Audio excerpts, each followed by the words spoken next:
Universitas kita Pajajaran,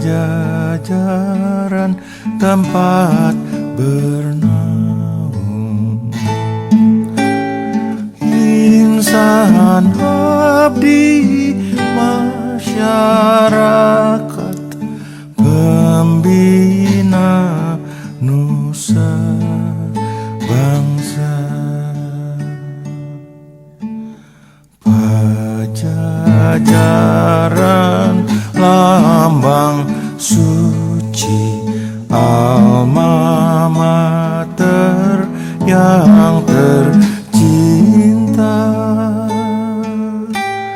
tempat ilmu dan cita, alma materku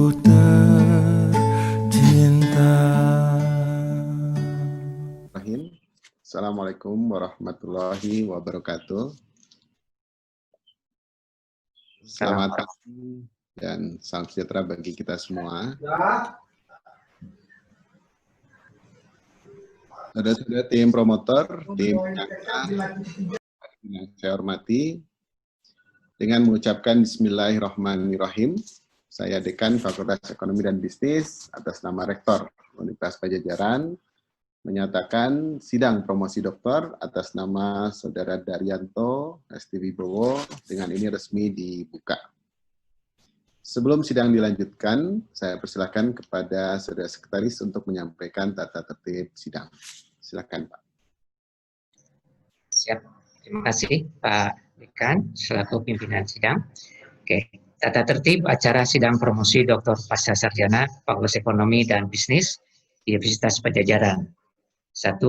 Hadirin wajib mengikuti seluruh rangkaian acara sidang sampai selesai dengan menjaga ketertiban dan kelancaran seluruh acara.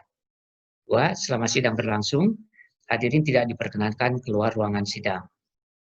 3. Selama sidang berlangsung, hadirin tidak diperkenankan menerima atau melakukan panggilan telepon genggam.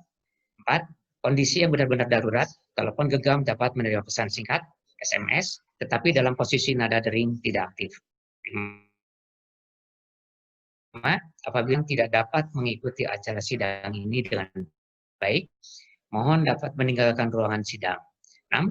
Para hadirin dapat menikmati snack pada saat istirahat penilaian sidang promosi doktor.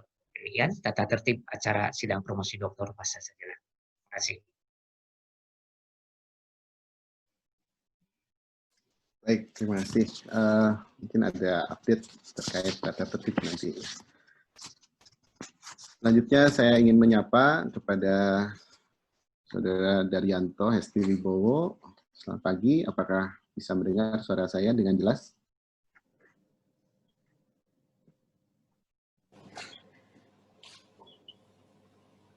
Selamat pagi, Prof. Baik, ya, sudah di ruangan ya.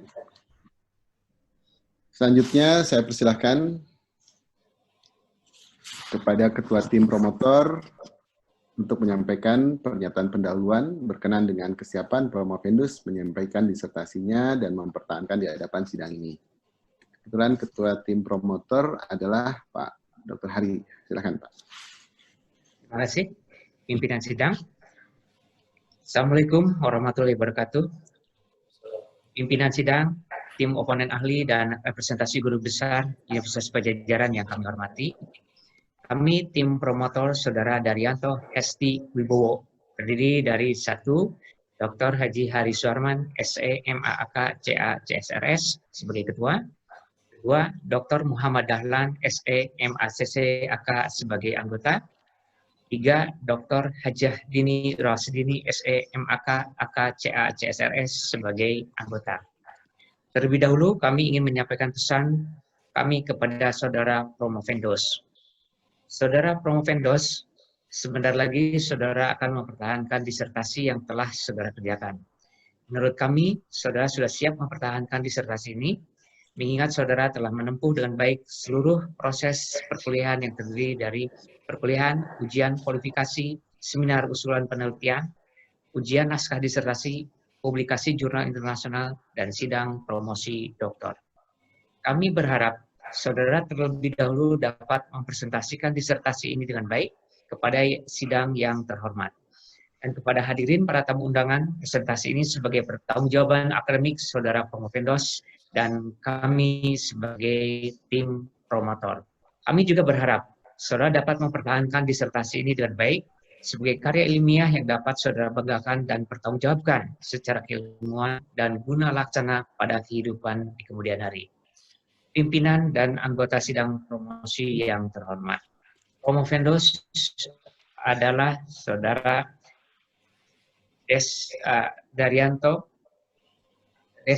Saudara Daryanto Hesti Wibowo. Selanjutnya, kami serahkan saudara Promovendos kepada sidang terbuka. Senat Universitas Padjadjaran berkenan dengan promosi doktor untuk diuji. Kami akan menerima segala keputusan dalam sidang yang terhormat ini atas performa akademik Promovendos serta kelayakan Promovendos mendapat gelar akademik di Universitas Padjadjaran ini. Terima kasih. Baik. Terima kasih Pak Haris Warman. Para hadirin yang saya hormati, sidang hari ini dilaksanakan secara blended, ya. Sebagian hadir di ruangan dengan menjaga protokol kesehatan dan sebagian lagi dihadiri secara online. Jadi bagi yang hadir tentu mohon tadi sesuai tata tertib ya di silent dan lain-lain untuk menjaga kondusivitas dari sidang pagi ini. Saudara Promovendos, tim promotor telah menyampaikan kepada sidang promosi doktor ini bahwa saudara telah siap untuk mempresentasikan disertasi dan mempertahankannya di hadapan sidang yang terhormat ini. Saya persilahkan saudara Promovendos menyampaikan ringkasan disertasi. Saya berharap saudara menyampaikannya secara ringkas dan jelas, khususnya karena ini hari Jumat ya, akan ada sholat Jumat. Sampaikan tidak lebih dari 10 menit. Silakan. Bismillahirrahmanirrahim. Assalamualaikum warahmatullahi wabarakatuh. Waalaikumsalam. Terima kasih atas kesempatan yang diberikan kepada saya untuk mempresentasikan disertasi saya sekaligus mempertahankannya di sidang yang mulia ini. Terima kasih kepada Profesor Yudi Aziz SE, SSI, SSOS, MT, PhD sebagai Ketua Sidang, kepada Dr. Haji Hari Suratman, SMT, MAK, CA, CSRS sebagai Sekretaris Sidang dan Ketua Promotor, Dr. Muhammad Dahlan, SE, ME, CC, AKAD, Anggota Promotor, Dr. Hajah Dini Ros, SE, MAK, AK, CA, CSRS sebagai Anggota Promotor, Profesor Dr. HM Wahyudin Zartasi, SE, MS, AKCA sebagai pembahas, Dr. Sugiono Paulus, SE, MBA, AKCA sebagai pembahas, Dr. Yadi Supriyadi, DEA sebagai pembahas, Profesor Dr. Hajah Bin Yadiati, SE, MS, AKCA sebagai guru besar. Disertasi saya berjudul Pengaruh Konflik Motivasi dan Etika terhadap Pengendalian Pimpinan serta Dampaknya pada Perilaku Disfungsional, survei di Kementerian Republik Indonesia. Reformasi birokrasi di Indonesia bergulir sejak 2007 dengan disahkannya Undang-Undang Nomor 17 Tahun 2007 tentang Rencana Pembangunan Jangka Panjang Nasional 2005-2025. Menurut Prasojo, pemerintahan yang demokratis dan pembangunan berkeadilan yang dicita-citakan sangat tergantung keberhasilannya pada kemampuan pemerintah untuk melakukan reformasi birokrasi. Reformasi birokrasi menurut Wood dilakukan banyak negara dalam cakupan yang luas dengan fokus pada New Public Management, manajemen publik yang baru. MPM ini mengacu pada sekumpulan prinsip, doktrin, dan pengalaman sistematik yang secara kolektif dipakai sebagai referensi dalam proses evaluasi dan penataan ulang pada sektor publik, Wood dan Polit. Karakteristik NPM adalah pencapaian efektivitas dan efisiensi ekonomis bersifat kompetitif, pengendalian pimpinan, dan tata kelola praktis. Arella Nogo, Lepore, O'Reilly, dan Ri. Kenyataannya di Indonesia, Prabowo dan Putri menunjukkan reformasi birokrasi yang dilakukan selama periode 2003 hingga 2015 bukannya berbuah tata kelola pemerintahan yang lebih baik, justru menciptakan inefisiensi. Padahal reformasi birokrasi mestinya meningkatkan efektivitas dan efisiensi dalam pelayanan publik. Hal ini tercermin dari Indeks Efektivitas Pemerintah yang dirilis oleh World Bank 2019 yang menunjukkan efektivitas penyelenggaraan pemerintahan di Indonesia masih berada di bawah negeri jiran Singapura, Malaysia, dan Thailand. Begitu pula menurut survei World Economic Forum 2019, memperlihatkan inefisiensi birokrasi dan korupsi merupakan permasalahan besar dalam berbisnis di Indonesia. Kondisi seperti ini bagi Bastian menandakan adanya kejanggalan pada praktik audit di Indonesia. Menurutnya institusi publik sudah diaudit oleh BPK, BPKP, KPK, kantor akuntan publik, namun kenyataannya masih banyak kasus penyelewengan dan korupsi. Konsekuensinya, penguatan pengendalian pimpinan dalam seluruh proses tata kelola institusi publik menjadi prioritas. Reformasi tata pemerintahan ini dalam pandangan Rewansyah tidak mungkin terlaksana tanpa adanya perubahan sistem manajemen aparatur sipil negara. Karenanya terbitlah Undang-Undang ASN Nomor 5 Tahun 2014. Undang-undang ini menjadi pijakan hukum pengelolaan ASN dalam reformasi birokrasi yang penuh permasalahan. Konflik menjadi persoalan bagi ASN dalam menjaga netralitasnya dalam bekerja, memberikan pelayanan kepada masyarakat. Menurut Sumardi, konflik relasi yang bersifat oligarkis pada sektor publik tidak bisa dipisahkan dari tata kelola sektor publik, khususnya di kementerian. Konflik seperti ini menurut Winters mencengkeram kuat dalam agen pemerintahan yang memengaruhi proses pengambilan keputusan sektor publik. Penunjukan 12 wakil menteri oleh Presiden RI pada Oktober 2019 membuktikan pendapat ini. Hanya 5 profesional terpilih, selebihnya ditempati personil dari partai politik dan tim sukses kampanye Jokowi Amin. Selain itu, fenomena rangkap jabatan ASN dan komisaris BUMN menurut Rahmat dan Prasetyo telah berlangsung lama. Ombudsman RI pada akhir Juni 2020 pun menyatakan 397 komisaris BUMN rangkap jabatan sebagai ASN dan TNI. Kondisi ini niscaya menimbulkan konflik yang bersifat oligarkis, menurut Winters. Masalah lainnya adalah motivasi. Jati memandang motivasi adalah masalah utama dalam upaya pengembangan ASN sesuai dengan kompetensi, di samping kinerja birokrasi yang lambat dan berbelit. Etika menurut mantan Ketua Komisi Aparatur Sipil Negara KASN Sofyan Effendi merupakan unsur yang terlupakan dalam reformasi birokrasi sehingga saat ini marak terjadi pelanggaran etika yang dilakukan oleh birokrat. Lemahnya pengendalian pimpinan bila dibiarkan pada gilirannya memicu perilaku disfungsional, merchant dan state. Abnur mengatakan pemerintah telah melakukan kajian atas tata kelola pemerintahan di Indonesia. Menurutnya hanya banyak aspek yang disoroti terkait program kegiatan pimpinan organisasi publik yang perlu dibenahi untuk mewujudkan birokrasi yang baik. Hal ini akibat dari evaluasi pola kerja kementerian menunjukkan banyak program kegiatan yang tidak sesuai urgensinya. Akibatnya anggaran negara terbuang sia-sia. Program sudah dilaksanakan, namun menurut Murdian Moko tidak tepat sasaran, tidak efektif demi mempercantik laporan kinerja. Pengendalian pimpinan memegang peran kunci dalam reformasi birokrasi menurut Ok. Hal ini diperkuat oleh pendapat Merchant dan State yang menyatakan bahwa pengendalian pimpinan adalah suatu fungsi yang penting dalam organisasi.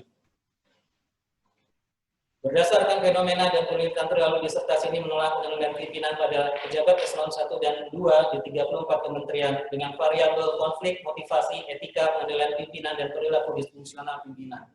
Tujuan penelitian ini adalah mengetahui pengaruh konflik terhadap pengendalian pimpinan, motivasi terhadap pengendalian pimpinan, etika terhadap pengendalian pimpinan terhadap perilaku disfungsional, konflik terhadap perilaku disfungsional, motivasi terhadap perilaku disfungsional, etika terhadap perilaku disfungsional. Pengendalian pimpinan berbasis perilaku ini tidak terlepas dari institutional logic theory. Teori ini sejatinya berakar pada institutional theory, namun dalam perjalanannya menurut Damayanti dan Gunaratna, teori logika institusional berkembang signifikan dan dipakai sebagai dasar teori dalam riset-riset pengendalian pimpinan. Riset disertasi ini merujuk pada sistem pengendalian manajemen yang dikembangkan oleh Simons, The Levers of Control. Konsep ini terdiri dari 4 dimensi, sistem prinsip, sistem margin, pengendalian diagnostik, dan pengendalian interaktif. Konflik dalam penelitian ini mengacu pada dimensi yang dikembangkan oleh Blino dan Shane, Griffin dan Moorhead, mencakup konflik tugas, relasi, proses. Motivasi mengacu pada self-determination theory, Gagne dan Deci. Etika menurut Blino dan Shane terdiri dari 3 dimensi, etika sosial, profesional, dan individu. Perilaku disfungsional dalam penelitian ini berupa gaming dan manipulasi informasi.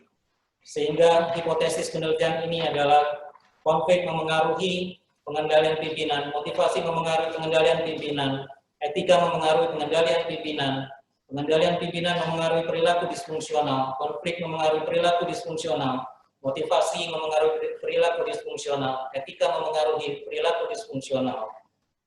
Metode campuran diterapkan pada penelitian ini dengan pendekatan follow-up explanatory sequential mix method. Uji kuantitatif berdasarkan kuesioner dibagikan kepada birokrat eselon 1 dan 2 di 34 kementerian. Hasilnya, konflik berpengaruh terhadap pengendalian pimpinan, motivasi tidak berpengaruh terhadap pengendalian pimpinan, etika berpengaruh terhadap pengendalian pimpinan berpengaruh pada perilaku disfungsional, konflik tidak berpengaruh pada perilaku disfungsional, motivasi berpengaruh pada perilaku disfungsional, etika berpengaruh terhadap perilaku disfungsional. Hasil kualitatif dilakukan atas temuan kuantitatif, dikonfirmasikan melalui wawancara kepada informan dari Kemenpan RB dan KASN. Uji kualitatif mengkonfirmasi dan mengeksplorasi hasil uji hipotesis kuantitatif. Para informan menyepakati hubungan antara variabel dalam model penelitian ini. Selain itu, informan juga memberikan penjelasan atas fenomena yang terjadi di sektor publik, khususnya pada Kementerian RI, dihubungkan dengan praktik pengendalian pimpinan. Kesimpulan penelitian ini adalah sebagai berikut. Konflik berpengaruh terhadap pengendalian pimpinan, motivasi tidak berpengaruh terhadap pengendalian pimpinan, etika berpengaruh terhadap pengendalian pimpinan berpengaruh terhadap perilaku disfungsional, konflik tidak berpengaruh terhadap perilaku disfungsional, motivasi berpengaruh terhadap perilaku disfungsional, etika berpengaruh terhadap perilaku disfungsional. Implikasi atau rekomendasi bagi dunia akademik adalah karakteristik penelitian ilmiah berupa replicability dan generality. Karena penelitian ini diharapkan melakukan penelitian kembali dengan metode penelitian serupa pada unit analisis dan sampel yang berbeda. Penelitian ini membahas pengendalian pimpinan pada strata pimpinan. Selanjutnya, kajian juga perlu diperlukan pada efektivitas pengendalian pimpinan terhadap subordinasi. Konflik relasi bersifat oligarkis pada sektor publik perlu dikembangkan dengan riset selanjutnya. Implikasi operasional tingkat praktis pada organisasi sektor publik terangkum sebagai berikut. 1. Penelitian ini dapat menjadi rujukan bagi kebijakan publik dan pengambilan keputusan oleh para birokrat dalam konteks reformasi birokrasi. 2. Implementasi sistem akuntabilitas kinerja instansi pemerintah SAKIP perlu dievaluasi seiring dengan terbitnya PP 30 tahun 2019 tentang penilaian kinerja ASN. 3. Penelitian tentang penilaian kinerja ASN perlu dilakukan sebagai riset lanjutan. Selama ini belum ada riset yang mengkaji SAKIP secara mendalam. Kerjasama bisa dibangun dengan pihak perguruan tinggi untuk mengevaluasi sistem kinerja ini. Demikian presentasi disertasi saya. Terima kasih. Baik, terima kasih. Pada kesempatan ini saya ingin menanyakan kepada para tim penguji apakah dapat menerima presentasi Saudara Promovendus dan melanjutkan sidang ini.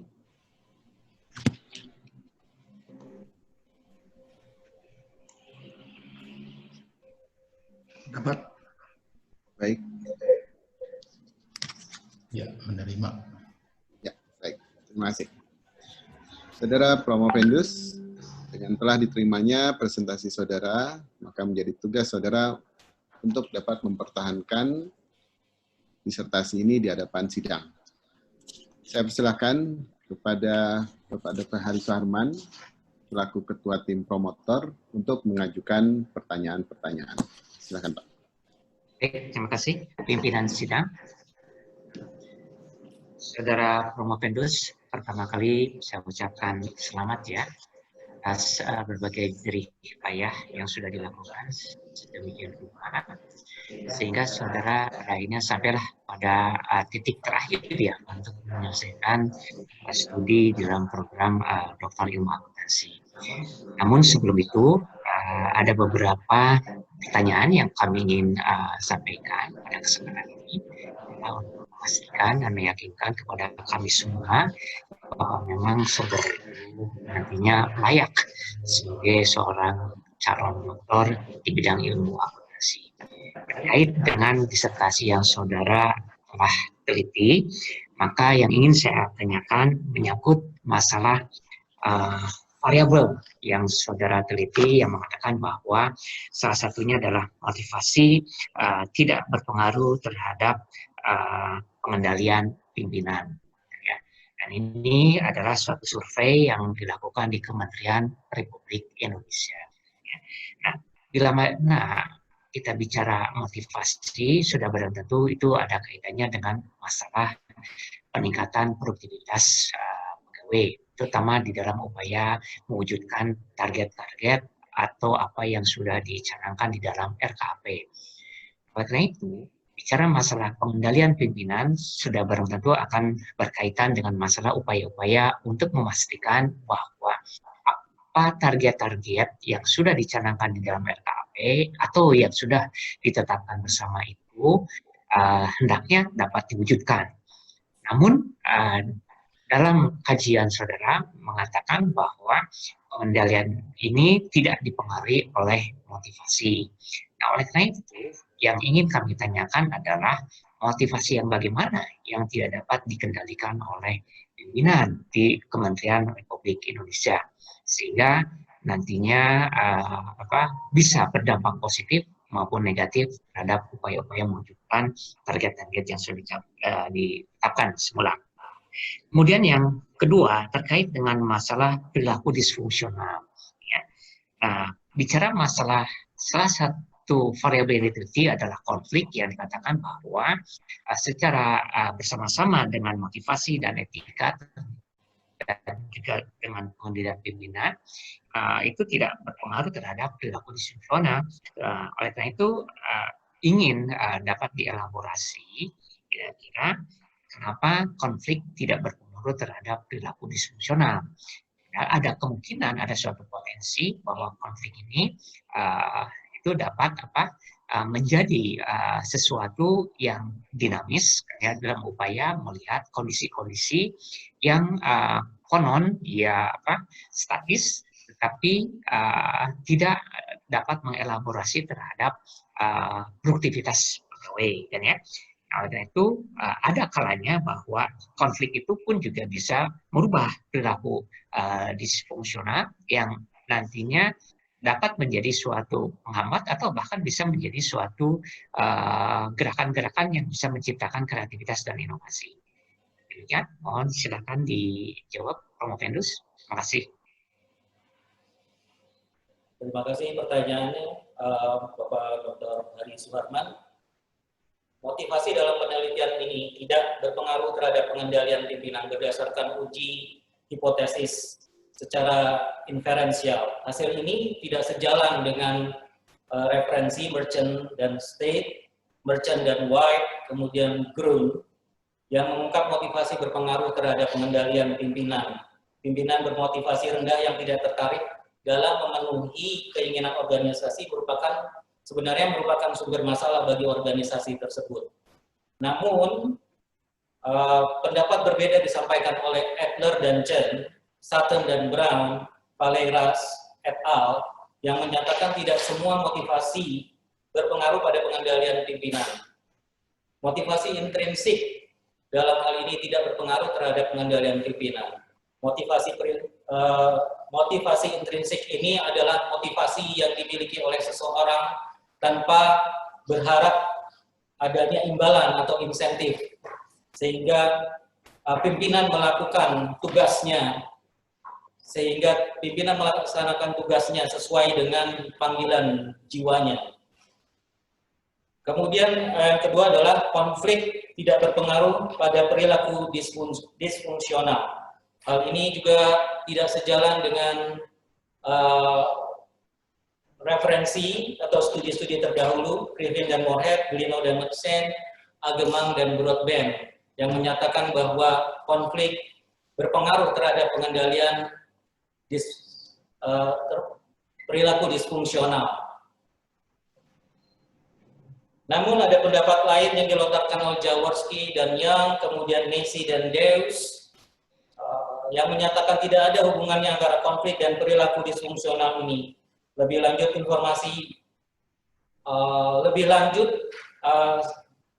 informasi didapatkan dari wawancara yang dilakukan sebagai bagian dari analisis kualitatif yang menyebutkan bahwa terjadinya informasi yang bersifat asimetris mengaburkan hubungan konflik terhadap perilaku disfungsional. Merujuk pada permasalahan yang saya ungkapkan pada pendahuluan tadi, bahwa di kementerian banyak terjadi konflik-konflik yang bersifat oligarkis, sehingga konflik-konflik ini cenderung ditutupi, sehingga tidak tampak menjadi sesuatu yang bersifat disfungsional. Terima kasih.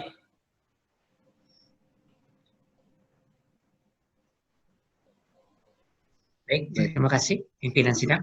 Terima kasih. Cukup. Baik, terima kasih. Selanjutnya saya persilahkan kepada Bapak Dr. Muhammad Dahlan, SE MACCAK, selaku anggota tim promotor untuk mengajukan pertanyaan. Baik, terima kasih. Bismillahirrahmanirrahim. Assalamualaikum warahmatullahi wabarakatuh. Yang terhormat Pak Dekan atas waktunya. Kepada Promopendus, memang hasil riset ini ada yang confirm, ada yang tidak confirm.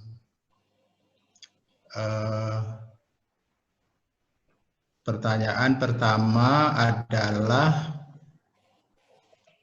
secara singkat dan sederhana, yang tidak confirm itu kira-kira penyebabnya apa gitu. Kemudian yang kedua pertanyaannya adalah hubungan antara pengendalian manajemen dengan disfungsional. Hubungan yang seperti apa telah terjadi di pemerintahan, terutama di Kementerian Indonesia.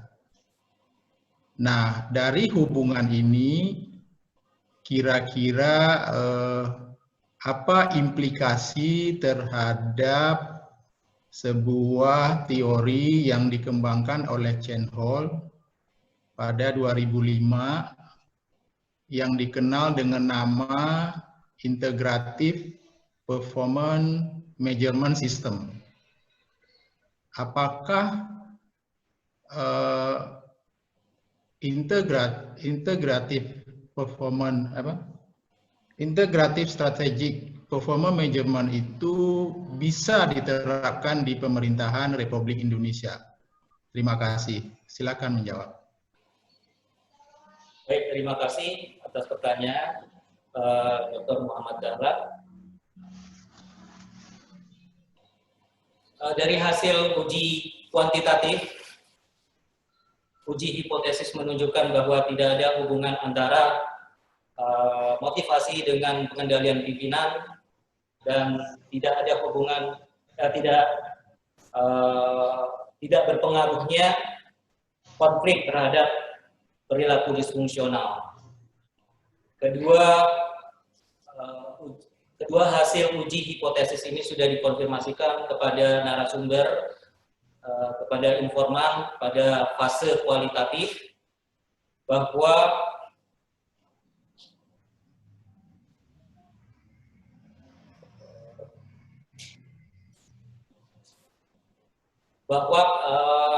konflik sudah tertutupi dengan masalah asimetrik informasi, sehingga dia tidak muncul menjadi suatu masalah atau tidak muncul sebagai perilaku yang bersifat disfungsional. Sedangkan motivasi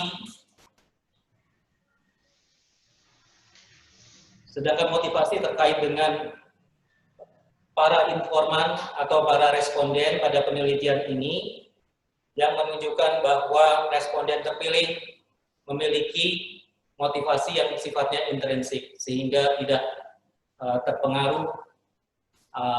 tidak mempengaruhi proses pengendalian pimpinannya. Ada atau tidaknya motivasi, dia tetap menjalankan fungsi pengendaliannya sebagai pimpinan. Lalu hubungannya dengan hasil riset dari Chen Hall 2005 tentang sistem penilaian yang terintegrasi sebagai bagian dari pengendalian pimpinan, lalu dihubungkan dengan perilaku disfungsional. Dalam penelitian ini tentang pengendalian pimpinan dengan 4 tuas, the levers of control, sistem prinsip, sistem margin, pengendalian diagnostik, dan pengendalian interaktif. Hasil penelitian Chen Hall ini merujuk pada sistem pengendalian diagnostik, yaitu pengukuran kinerja ASN dalam hal ini didasarkan pada merit-based system. Tetapi bila penerapan atau implementasi dari sistem merit-based ini tidak didasarkan pada perilaku atau behavioral aspect, maka merit system ini tidak akan berjalan sesuai harapan yang sebenarnya untuk meningkatkan efektivitas dan efisiensi ASN. Bahkan bisa jadi akan menimbulkan perilaku disfungsional, seperti ditunjukkan oleh risetnya Sanchez Narayojo yang membuktikan bahwa sistem pengendalian yang mengekang itu justru menyebabkan satu perilaku disfungsional. Dalam hal ini, pengendalian pimpinan harus menekankan atau memperhatikan aspek perilaku yang selama ini terabaikan dalam penilaian kinerja ASN. Terima kasih. Baik. Terima kasih Pak Dekan waktunya. Baik. Terima kasih. Selanjutnya saya persilahkan kepada Ibu Dr. Hajah Dini Rosdini selaku anggota tim promotor untuk mengajukan pertanyaan. Baik, terima kasih Prof. Yudi selaku Ketua Sidang. Assalamualaikum warahmatullahi wabarakatuh. Bapak Daryanto sebagai Promovendus, saya ucapkan selamat sudah menempuh tinggal garis finish ya Pak Daryanto ya. Tinggal 1 langkah menuju garis finish. Semoga Bapak dapat menyelesaikan perjuangan Bapak di titik akhir ini sampai selesai gitu ya. Pertama saya ingin mengapresiasi dulu karena saya menyaksikan sekali selaku co-promotor Promovendus atas effortnya yang sangat kuat ya untuk menyelesaikan disertasi ini dan juga berhasil melakukan wawancara kepada pihak-pihak penting yang terkait. Baik, Promovendus, saya mau mengkonfirmasi saja. Saya sangat tertarik dengan implikasi atau rekomendasi yang Promovendus sampaikan di dalam disertasi Promovendus, yaitu mengenai rekomendasi untuk penelitian tentang penilaian kinerja ASN, khususnya kajian atas SAKIP atau Sistem Akuntabilitas Kinerja Instansi Pemerintah. Promovendus merasa bahwa riset mengenai SAKIP ini masih di permukaan gitu ya, belum terlalu mendalam. Lalu Promovendus merekomendasikan bahwa penilaian sistem penilaian kinerja ini adalah bagian dari pengendalian diagnostik tanpa mempedulikan aspek perilaku gitu ya. Itu akan memicu perilaku disfungsional. Nah, apakah bisa diberikan contoh konkretnya gitu, bagaimana di dalam SAKIP ini gitu kan bisa memasukkan aspek perilaku sehingga mencegah perilaku disfungsional ini. Terima kasih. Baik, terima kasih Dr. Dini Rosdini. Saya akan menjawab pertanyaannya terkait dengan rekomendasi atau implikasi operasional bahwa penelitian tentang penilaian kinerja ASN perlu dilakukan sebagai riset lanjutan, terutama tentang sistem akuntabilitas kinerja instansi pemerintah atau SAKIP. Isu ini mencuat di dalam fase kualitatif ketika wawancara dengan informan dengan Bapak Didit Nurdiatmoko dari Kemenpan RB, bahwa dia merasa sedih bahwa SAKIP belum ada satu evaluasi yang terintegrasi, belum ada evaluasi yang mendalam atas efektivitas penerapannya. Justru penelitian dilakukan oleh para peneliti dari Malaysia. Maka Pak Didit dari Kemenpan RB menantang perguruan tinggi untuk melakukan riset mengevaluasi efektivitas SAKIP ini. Selama ini penilaian kinerja dilakukan dengan mengabaikan aspek keperilakuan. Jadi di dalam evaluasi itu menekankan pada target. Jadi ketika target sudah dipenuhi tanpa mempertimbangkan atau mempedulikan outcome yang didapat, maka kinerja dinilai baik. Contoh konkretnya adalah mungkin dengan sertifikasi guru sudah dilakukan atau dijalankan sejak 2005, target tercapai untuk mensertifikasi guru, tetapi kalau kita melihat dari PISA, skor PISA untuk Indonesia untuk literasi, matematika, dan sains, itu ternyata masih berada di bawah skor minimum. Berarti target tercapai, namun outcome-nya tidak tercapai. Demikian juga misalkan dengan kasus pelatihan bidan. Pemerintah berhasil atau memenuhi target untuk melatih bidan, tetapi lupa atau abai dengan aspek perilaku para ASN atau para bidan, sehingga target tercapai namun outcome tidak tercapai. Mengapa? Karena ternyata bidan yang dikirim adalah bidan-bidan yang senior, padahal untuk meningkatkan kemampuan bidan justru bidan-bidan yang newcomer yang harus dilatih, dan ternyata ini tidak dilaksanakan karena pelatihan dilakukan di luar negeri, dan ini secara behavior, secara keperilakuan, ini menjadikan suatu daya tarik bagi bidan-bidan senior untuk mengikuti pelatihan tersebut. Sekali lagi, target tercapai untuk melatih bidan-bidan, namun outcome-nya tidak tercapai. Tidak ada peningkatan kualitas bidan, terutama pada bidan-bidan yang baru menjadi bidan. Yang semestinya program ini ditujukan untuk peningkatan kapabilitas kompetensi bidan-bidan muda. Terima kasih. Baik, terima kasih Pak Ketua Sidang, dari saya cukup. Ya, baik. Terima kasih Bu Dini. Selanjutnya kita beralih kepada tim oponen ahli. Kesempatan bersama saya persilahkan kepada Ibu Profesor Dr. Hajah Winwin Yadiati selaku representasi guru besar untuk mengajukan pertanyaan, sanggahan atau bantahan-bantahan. Silakan, Pak. Terima kasih Bapak Pimpinan Sidang. Saudara Promovendus, saya ucapkan selamat. Akhirnya Anda bisa duduk atau berdiri di sini untuk mengikuti ujian terbuka. Ada dua hal yang ingin saya konfirmasikan kepada saudara. Tadi saudara menjelaskan bahwa banyak perilaku disfungsional yang terjadi karena adanya pengukuran kinerja yang salah. Pengukuran kinerja hanya semata-mata berbasis accounting number saja. Misalnya tadi hanya berdasarkan pada target-target, misalnya omset atau penjualan, atau tadi saudara menjelaskan tentang sertifikasi guru. Nah, menurut Promovendus, kira-kira bagaimana upaya yang harus dilakukan supaya tidak terjadi perilaku demikian. Apakah yang harus diperbaikinya itu adalah sistem pengukuran kinerjanya atau bagaimana? Ada nggak pengukuran kinerja yang ideal?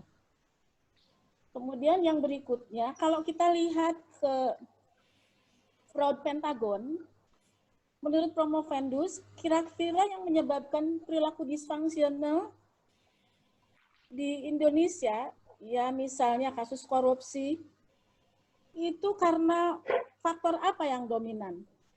Apakah sistem remunerasinya yang kurang fair atau adanya tadi konflik kepentingan? Kemudian yang terakhir, apa kontribusi riset ini ya untuk solusi bagi permasalahan yang berkaitan dengan kementerian, khususnya yang berkaitan dengan perilaku disfungsional. Contohnya misalnya untuk menghindari gratifikasi. Karena gratifikasi ini kan akar dari korupsi.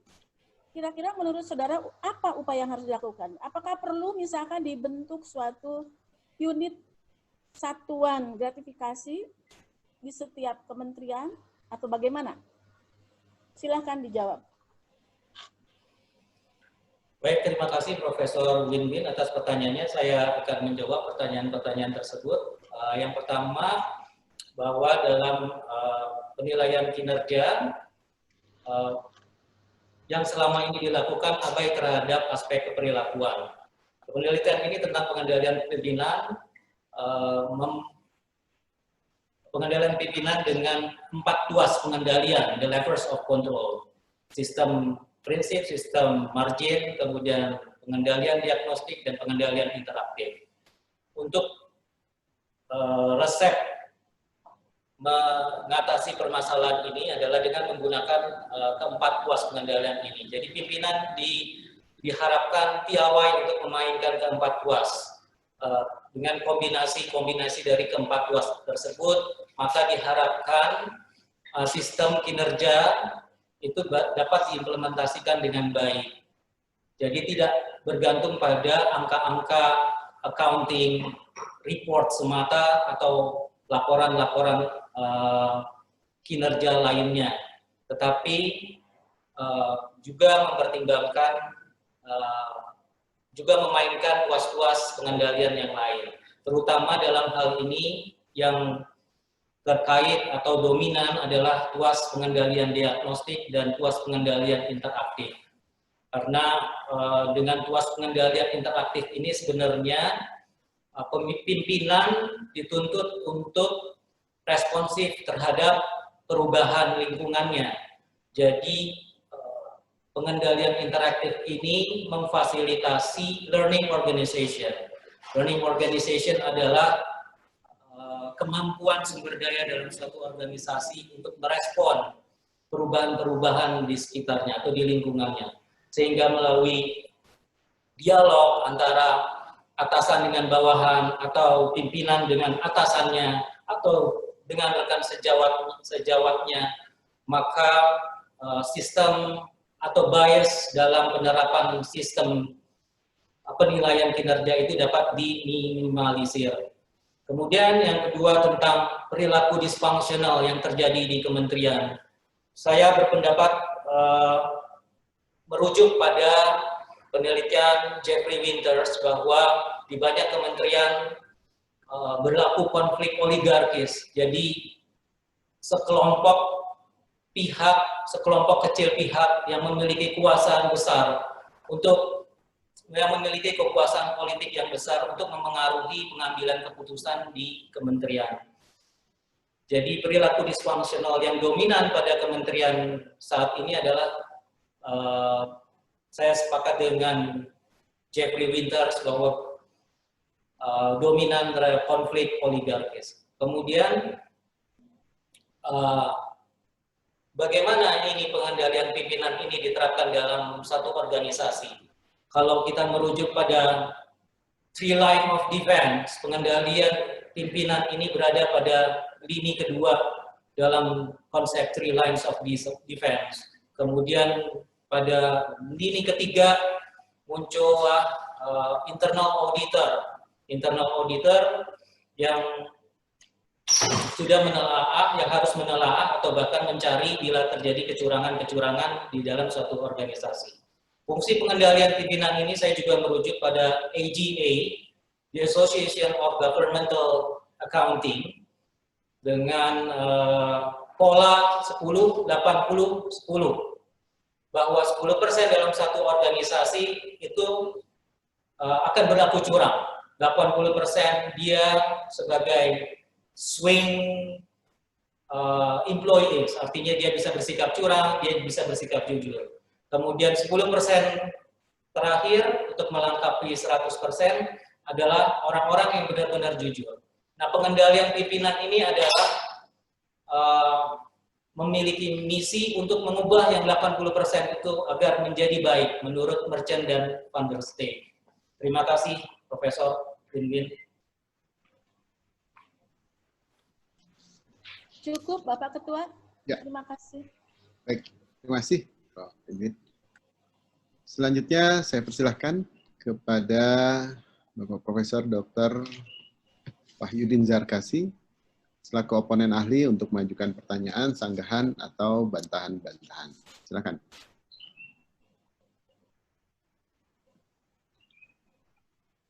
Terima kasih, Pak Ketua. Suara saya kedengaran? Halo? Ada, cukup jelas. Ada. Baik, Yes, Prof. Saudara Promovendus ya. Sebagai seorang pembelajar dan latar belakang saudara pernah kerja di Perum Antara sebagai external auditor. Saudara sudah melakukan observasi ini sebenarnya sudah cukup lama, tidak terbatas pada saat saudara melakukan penelitian. Kalau dari proses pembelajaran, how to know, saudara sudah cukup. How to be, saudara meyakini bahwa teori-teori itu sudah saudara yakini kebenarannya. Dan saudara sekarang sudah meneliti lebih lanjut. Yang saya tanyakan, walaupun dalam hidup ini ada yang controllable dan uncontrollable, yang saya bicarakan hanya yang controllable, apa yang akan saudara lakukan dalam kehidupan saudara masa yang akan datang berdasarkan riset yang saudara sudah lakukan. Kalau saya pribadi, saya terjun di birokrasi, walaupun saya sebagai dosen, itu tahun 91 sampai 98 saya ngikuti, waktu itu saya sebagai Pinpro. Terus setelah masa reformasi, itu mulai tahun tahun 2000 sampai terakhir saya jadi rektor itu tahun 2020. Ceritanya walaupun ada Kementerian Reformasi kayaknya biasa-biasa saja, bahkan jauh lebih tertib sebelum ada reformasi. Itu yang saya rasakan ya. Saya rasakan bagaimana perencanaan dikoordinir oleh Bappenas, bagaimana pemeriksaan oleh DPKP, demikian rapihnya, dan oligarki politik tidak begitu tidak begitu kentara. Jadi harus dibedakan, ada birokrasi berdasarkan karir, sedangkan pemerintahan itu berdasarkan berdasarkan pilihan. Jadi ternyata reformasi ini saya kira belum kelihatan sama sekali hasilnya di dalam di dalam pemerintahan. Dan suasana di kampus jauh lebih jelek sebelum tahun 2000-an. Karena sekarang rektor bisa berganti mempunyai kartu ormas setiap mau ada pemilihan. Tikung-menikungnya lebih keras dibanding sebelum adanya reformasi di negara kita. Itu saja saudara pertanyaan saya. Apa yang saudara harus lakukan yang dibawa kendali saudara? Baik, terima kasih Profesor Wahyudin Zarkasi atas pertanyaannya. Penelitian ini tentang penelitian yang saya lakukan ini untuk disertasi adalah tentang pengendalian pimpinan. Pengendalian pimpinan ini sebenarnya bermakna luas, tidak hanya pada para pejabat, birokrat, tetapi kepada pimpinan organisasi, termasuk saya sebagai pimpinan, paling tidak pimpinan di tempat saya bekerja, atau sebagai bahkan pimpinan di keluarga sebagai unit terkecil yang menjadi dasar institusi institusi yang lebih besar di atasnya. Maka semua adalah, atau kita semua adalah sebenarnya pimpinan. Dengan pengetahuan pengendalian pimpinan ini, maka saya merasa siap untuk menjadi pimpinan di masa yang akan datang dengan mengimplementasikan ilmu yang saya dapat dan dengan mengimplementasikan riset-riset yang telah saya lakukan dan akan saya lakukan tentang pengendalian pimpinan. Yang pada intinya adalah ketika kita memimpin, kita tidak boleh melupakan aspek perilaku. So behavioral aspect harus menjadi prioritas di dalam menjalankan aktivitas pengendalian. Seperti riset-riset terdahulu yang telah saya ungkapkan, pengendalian yang sangat mengekang atau terlalu mengekang itu justru akan memicu perilaku disfungsional. Maka selayaknya lah pimpinan harus mengasah kemampuan untuk memahami perilaku atau behavior dirinya sendiri dan behavior orang di sekitarnya, orang-orang yang dipimpin dan orang-orang yang menjadi atasannya. Baik, terima kasih Prof. Wahyudin. Saya doakan saudara bisa memanfaatkan hasil penelitian ini untuk perbaikan bangsa kita. Cukup, Amin. Pak Terima kasih, Ketua. Prof. Ya, baik. Terima kasih, Prof. Din. Amin. Ya, kita berdoa. Ya. Baik. Selanjutnya saya persilahkan kepada Bapak Dr. Sugiono Paulus selaku oponen ahli untuk mengajukan pertanyaan, sanggahan, atau bantahan-bantahan. Silakan.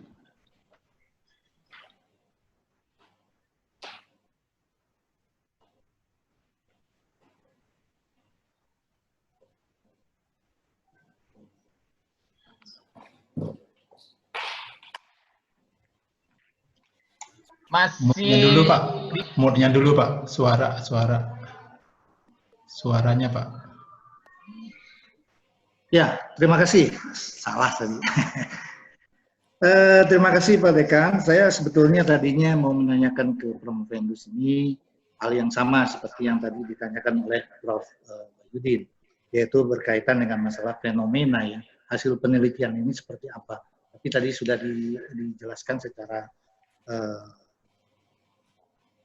jelas tadi ya. Nah, sekarang mungkin saya akan bertanyakan yang lebih mungkin sedikit detail. Yang pertamanya, yang disebutkan, tolong Prof. Vendus jelaskan, kira-kira tuas mana dalam pengendalian pimpinan ini yang dipengaruhi oleh masing-masing. Karena pasti variabel atau katakanlah di sini konflik, motivasi, dan etika mempengaruhi tuas yang berbeda-beda. Nah, yang kira-kira mana kira-kira yang memang mempengaruhi tuas penting di dalam konflik, motivasi, dan etika? Itu pertanyaan pertama. Kemudian pertanyaan berikutnya, saya hanya ingin menanyakan apakah atau di mana sebetulnya pengendalian pimpinan ini ada di dalam pengendalian intern.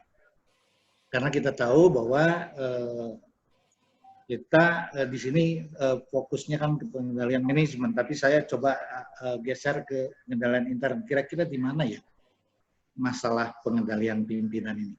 Itu saja saya rasa. Silakan, Prof. Vendus.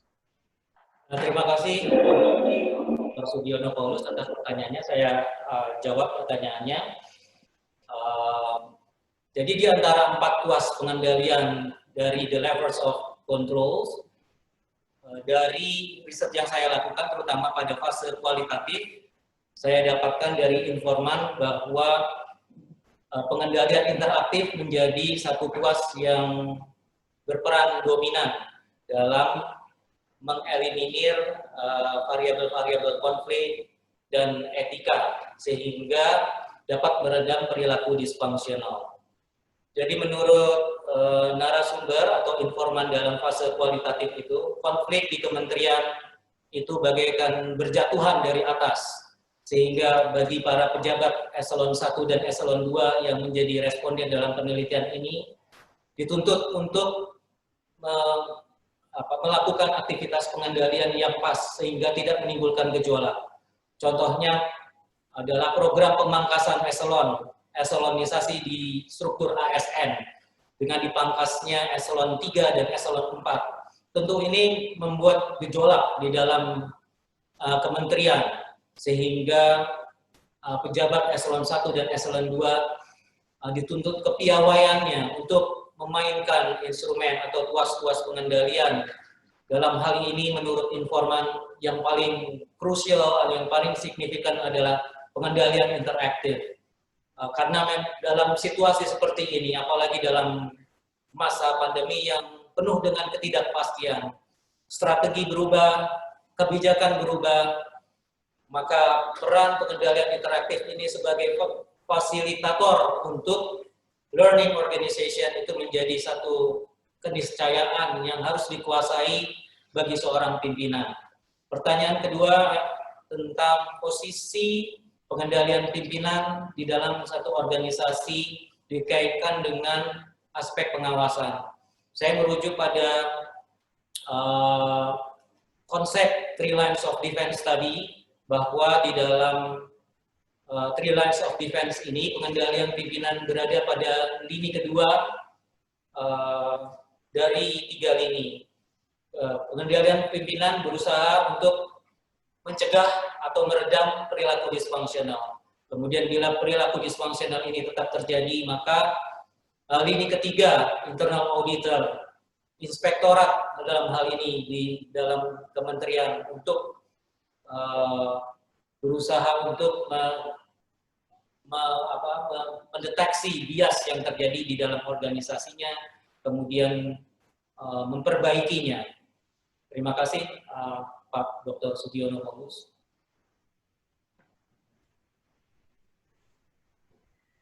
Apakah itu tadi sudah hasil dari penelitian atau sebetulnya hanya dikutip dari beberapa pendapat ahli? Itu berdasarkan dari wawancara dalam fase kualitatif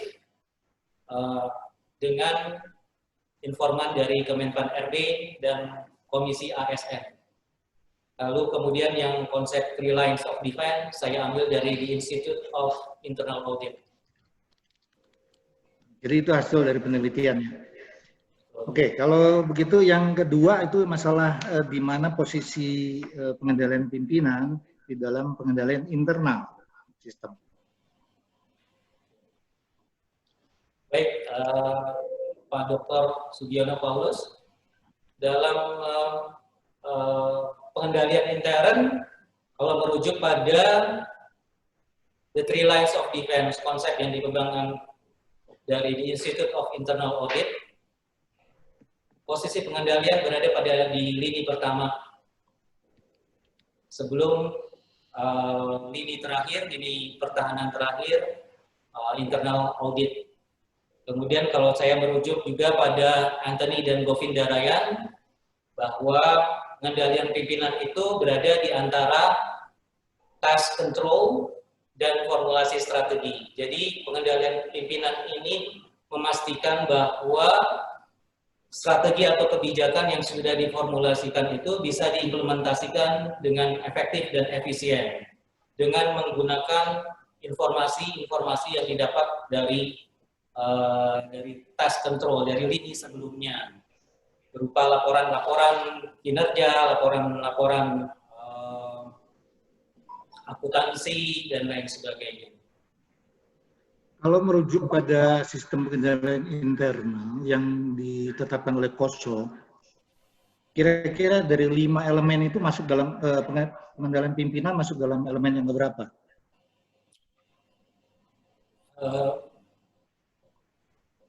Pengendalian pimpinan masuk pada elemen yang ketiga ketika mulai mengecek efektivitas atas risk management yang diterapkan dalam organisasi. Ini mengacu pada KOSO 2017 ya, Pak Sugiono Paulus. Oke, kalau gitu cukup Pak Ketua. Silakan. Terima kasih Pak Sugino Paulus. Ibu yang saya hormati,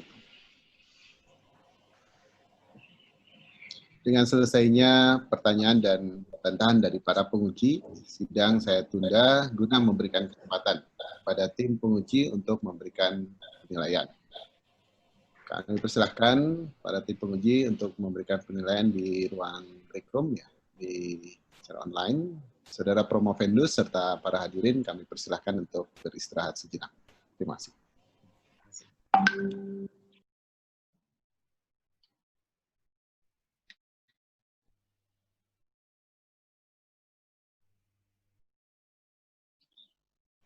Baik.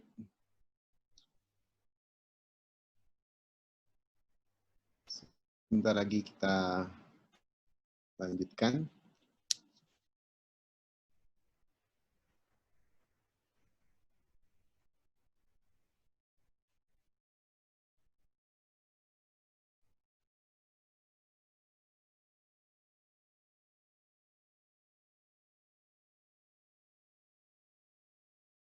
Ya, Pak Hari sudah di lokasi, sudah bisa kita mulai Pak?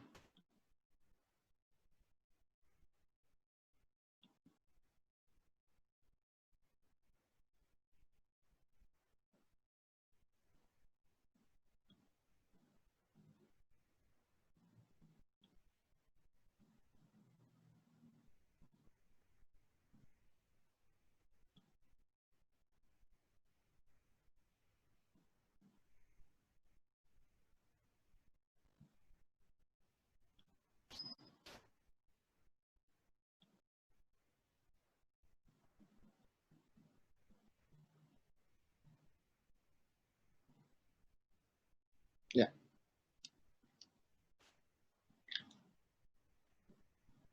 Bisa kita mulai Pak Hari?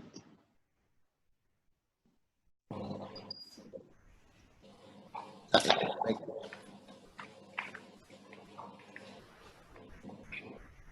Saudara-saudara tim promotor dan tim pembahas serta para hadirin yang saya hormati, sidang dibuka kembali. Silakan Promovendus untuk memasuki ruang sidang.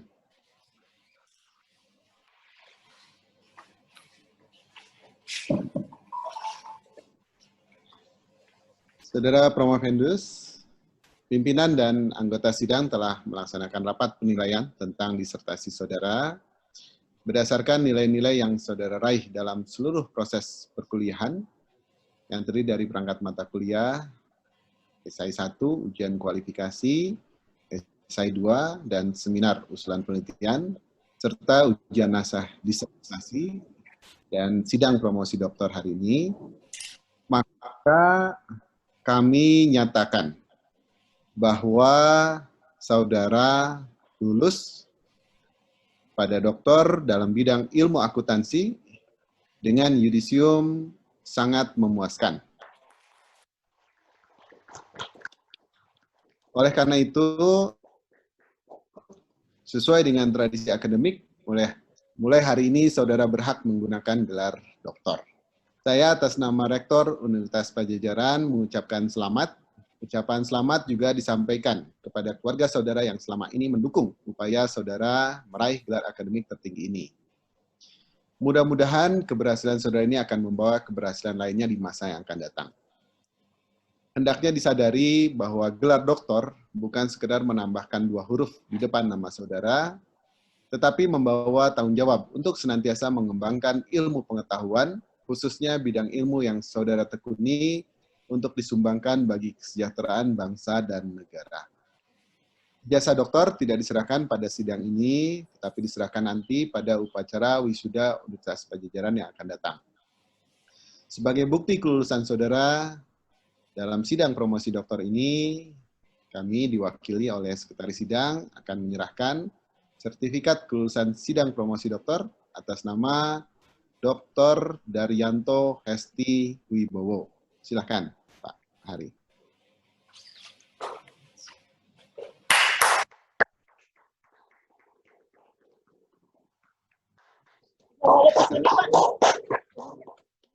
Iya. Terima kasih. Salam COVID ya. Sekarang. Selanjutnya saya persilahkan kepada Ketua Tim Promotor ya, yang juga kebetulan Pak Hari, untuk menyampaikan kesan, pesan, dan harapan bagi dokter baru ini. Silakan Pak Hari. Terima kasih. Terima kasih pimpinan sidang selamat pagi. Pertama kali saya ucapkan banyak terima kasih kepada tim promotor dan juga kepada tim komponen yang telah melakukan evaluasi, kepada tim komponen dan juga kepada tim promotor yang telah melakukan bimbingan sedemikian rupa sehingga saudara Dr. Daryanto ST ini telah dinyatakan selesai, lulus, dan telah disampaikan oleh Pak Dekan, yaitu sebagai dokter di bidang ilmu akuntansi. Nah, sudah tentu juga kami ucapkan banyak terima kasih kepada representasi guru besar yang telah juga melakukan evaluasi terhadap saudara Promovendos ini, sehingga betul pada saat ini bisa sebagai seorang dokter dan menjadi seorang kandidat dokter. Nah, dan juga kepada Bapak dan Ibu yang telah membantu di dalam proses penyelesaian program ini, juga kami ucapkan banyak terima kasih, dan juga kepada pihak-pihak yang telah membantu saudara Daryanto ini, khususnya para responden dan juga para materi yang telah berkenan menjadi responden. Tentu kami sangat apresiasi data-data yang untuk mengaskan program studi itu dapat dilaksanakan dengan baik. Sekali lagi, ucapkan banyak terima kasih kepada saudara Dr. Daryanto Sibowo yang telah kooperatif bekerjasama di dalam menjelaskan menyelesaikan studi program ini. Namun kami juga berusaha berharap bahwa dokter itu bukan hanya semata-mata tadi disampaikan oleh ketua sidang itu mencantumkan gelar dokter, tetapi di pundak saudara itu memiliki beban yang mana kita harapkan bahwa beban itu betul-betul dapat saudara bertanggungjawabkan, tunjukkan bahwa memang saudara adalah seorang dokter yang memenuhi kriteria syarat-syarat dan juga kompetensi sebagai seorang dokter di perusahaan dokter akuntansi 4. Karena itu kami berharap bahwa nama baik, nama besar 4 betul-betul saudara bawa dengan baik selama di mana saudara berada, karena kami juga berharap bahwa apa yang diberikan dan dipertanggungjawabkan dan diamanahkan kepada saudara itu dalam setiap gerak, perilaku, dan juga tindakan-tindakan itu betul-betul dapat menunjukkan sebagai seorang ilmuwan yang profesional, kompeten, dan juga selalu memperhatikan aspek-aspek yang berkaitan dengan keperluan ini. Baik, demikian. Sekali lagi kami ucapkan banyak terima kasih kepada pimpinan sidang yang telah berkenan untuk melaksanakan sidang program terbuka, memimpin sidang program terbuka ini, karena tanpa ketua sidang dan juga komponen dan promotor, mungkin pelaksanaan promosi dokter atas nama saudara Dr. Daryanto ST ini tidak mungkin dapat dilaksanakan dengan baik. Itu juga kepada tim operator yang melaksanakan kegiatan secara online juga. Ya, bila Taufiq Walhidayah. Assalamualaikum warahmatullahi wabarakatuh.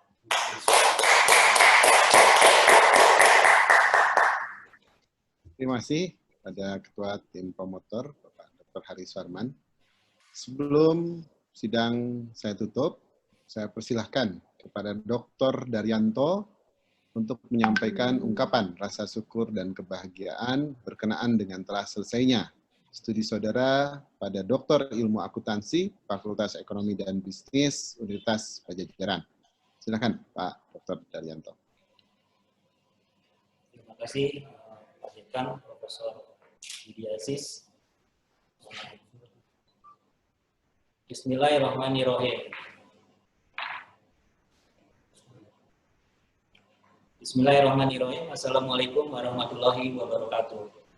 Waalaikumsalam warahmatullahi wabarakatuh. Alhamdulillah, dengan rahmat Allah Subhanahu wa Ta'ala, saya dapat menyelesaikan disertasi berjudul Pengaruh, Konflik, Motivasi, dan Etika terhadap Pengendalian Pimpinan serta dampaknya pada perilaku disfungsional. Survei di Kementerian Republik Indonesia. Disertasi ini disusun untuk memenuhi syarat memperoleh gelar doktor pada program Doktor Ilmu Akuntansi, Fakultas Ekonomi dan Bisnis Universitas Padjadjaran.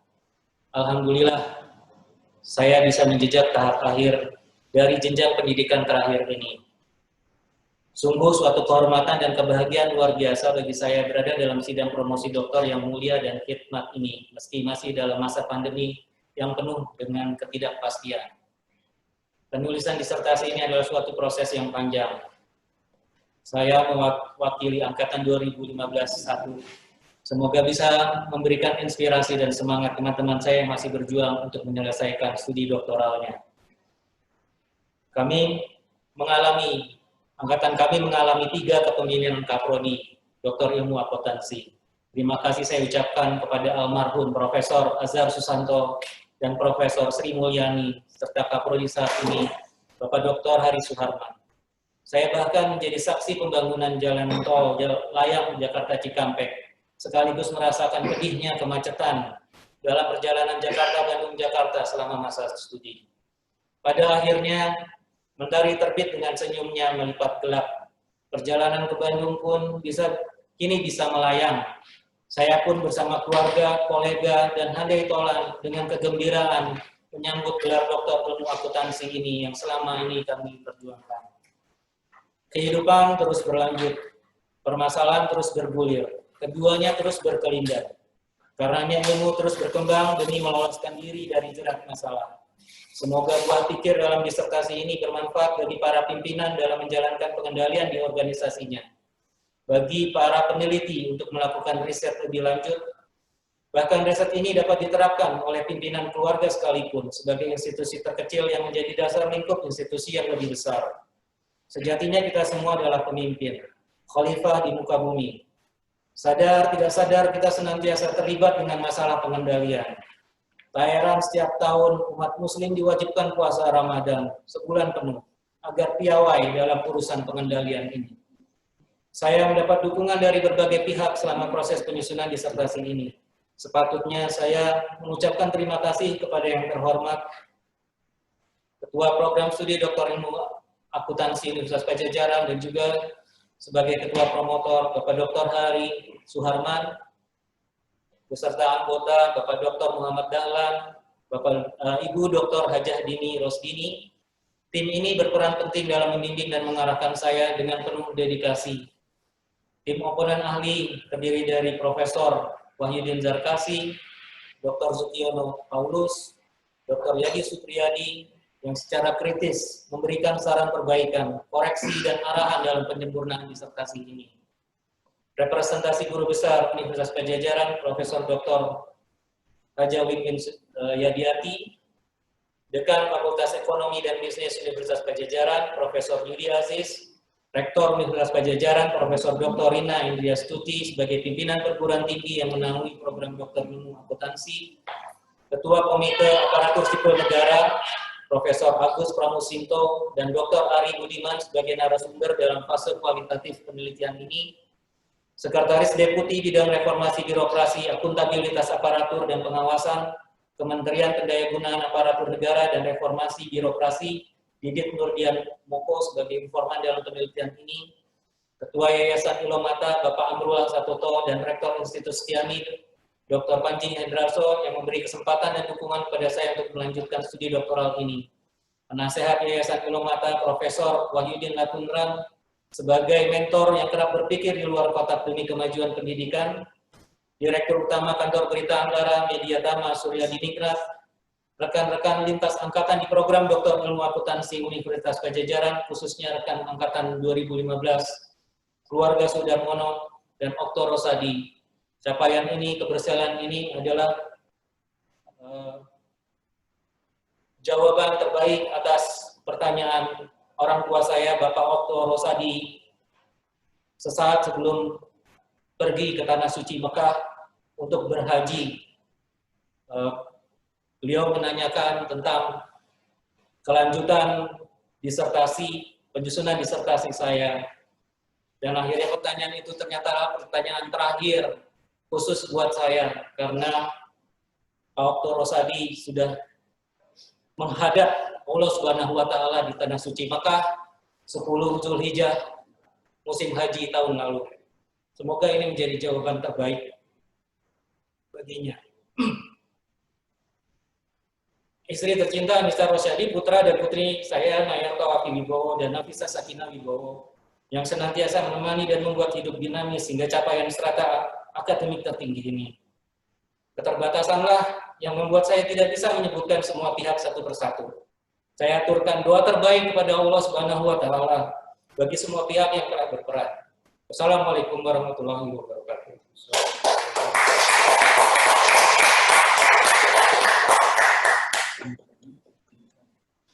Waalaikumsalam warahmatullahi wabarakatuh. Terima kasih. Dengan mengucapkan syukur kehadirat Allah Subhanahu wa Ta'ala, dan terima kasih sekali lagi kepada seluruh tim promotor dan tim pembahas, serta tentunya kepada para hadirin yang hadir baik secara fisik di ruangan sidang maupun juga hadir secara online dari tempatnya masing-masing. Sidang dinyatakan selesai dan ditutup. Kami persilahkan Saudara Dr. Daryanto untuk didampingi keluarga berdiri di depan menerima ucapan selamat dari para hadirin. Billahi wal hidayah. Assalamualaikum warahmatullahi wabarakatuh. Waalaikumsalam warahmatullahi wabarakatuh. Malam warahmatullahi wabarakatuh. Mohon saya mohon izin. Salam warahmatullahi wabarakatuh.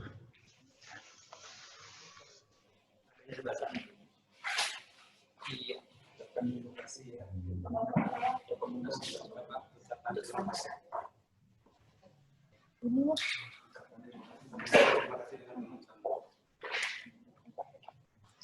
Terima kasih atas perhatiannya, partisipasinya dalam sidang doktoral hari ini. Assalamualaikum warahmatullahi wabarakatuh. Waalaikumsalam warahmatullahi. Selamat Mas Daryanto. Selamat ya Pak Daryanto. Sukses terus Mas Daryanto. Terima kasih. Terima kasih. Selamat Pak Daryanto, selamat buat istri dan keluarga. Baik, terima kasih Prof.